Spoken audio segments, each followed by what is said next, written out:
இது ஹோட்டல் ஸ்டைலில் நல்லா ஸ்பைசியாக இருக்கிற கிரேவி, ஆனால் டோட்டலாக வெஜ் ரெசிபி.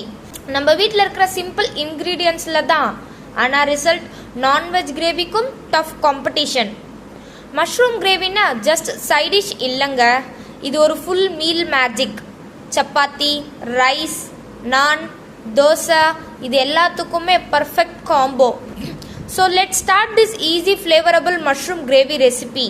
அதுக்கு ஒரு பேன் எடுத்துட்டு 3 டீஸ்பூன் போல் ஆயில் ஆட் பண்ணிக்கோங்க. ஆயில் ஆட் பண்ணிட்டோன்னே அது கூட கொஞ்சமாக ஜீரா, சோம்பு ஆட் பண்ணிவிட்டு ஒரு 4 பட்டை 2 லவங்கம் ஆட் பண்ணிக்கோங்க.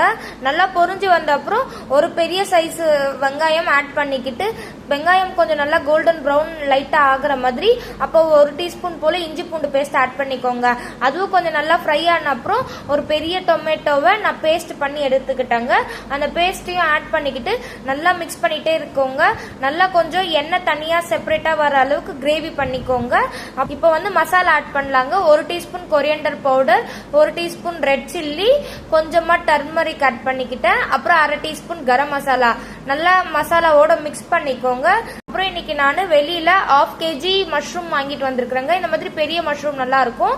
எப்பவுமே கடையிலேருந்து வாங்கிட்டு வந்துட்டு ஓப்பன் பண்ணி பாருங்க மஷ்ரூம் எப்படி இருக்குன்னு. நல்லா இருந்துச்சுன்னா அதை வந்து நல்லா சின்ன சின்னஸாக கட் பண்ணி ஆட் பண்ணிக்கோங்க. நல்லா இப்போ வந்து மஷ்ரூமை சின்ன சின்னஸாக பொடியாக கட் பண்ணி வச்சிருக்கிறேன். அந்த மஷ்ரூமே ஆட் பண்ணி ஒரு 2 மினிட்ஸ் போல் நல்லா மிக்ஸ் பண்ணி விடுங்க. அப்புறம் என்ன பண்ணுங்க, ஏன்னா மசாலாலாம் நல்லா அப்சர்வ் ஆனாதான் அந்த மஷ்ரூம் சூப்பராக இருக்குங்க. நீங்கள் உடனே எதுவும் தண்ணியில் ஆட் பண்ணிடாதீங்க. 1 டீஸ்பூன் சால்ட் ஆட் பண்ணிவிட்டு இங்கே பாருங்கள் நல்லா ஒரு 5 மினிட்ஸ் கழிச்சு அப்புறம் மசாலாலாம் கிரேவிக்குள்ளே இறங்கி எண்ணெய் எப்படி தனியாக வந்திருக்கு. இந்த மாதிரி ஸ்டேஜில் வந்து ஒரு 1 டம்ளர் வாட்டர் ஆட் பண்ணிக்கோங்க.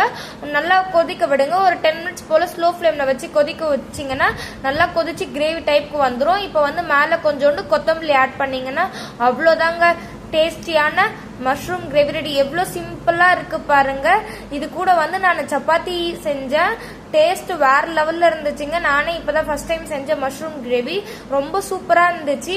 ஸோ ஃப்ரெண்ட்ஸ், இந்த ரெஸ்டாரண்ட் ஸ்டைல் மஷ்ரூம் கிரேவி உங்கள் வீட்டில் ட்ரை பண்ணுங்க. வெஜ் லவர்ஸ், நான்வெஜ் லவர்ஸ் யாரும் மிஸ் பண்ணக்கூடாது. Easy recipe, super tasty result. இந்த ஹோட்டல் டேஸ்ட் கிரேவி உங்கள் கிச்சன்லேயே ரெடி ஆகும். பிடிச்சிருந்தா லைக் பண்ணுங்க, உங்க ஃபீட்பேக் கமெண்ட்ல சொல்லுங்க. மறக்காம சப்ஸ்கிரைப் பண்ணுங்க. For more Tamil cooking videos, veg recipes and homemade கிரேவிஸ்க்கு என்னோட சேனலை மறக்காம சப்ஸ்கிரைப் பண்ணிக்கோங்க.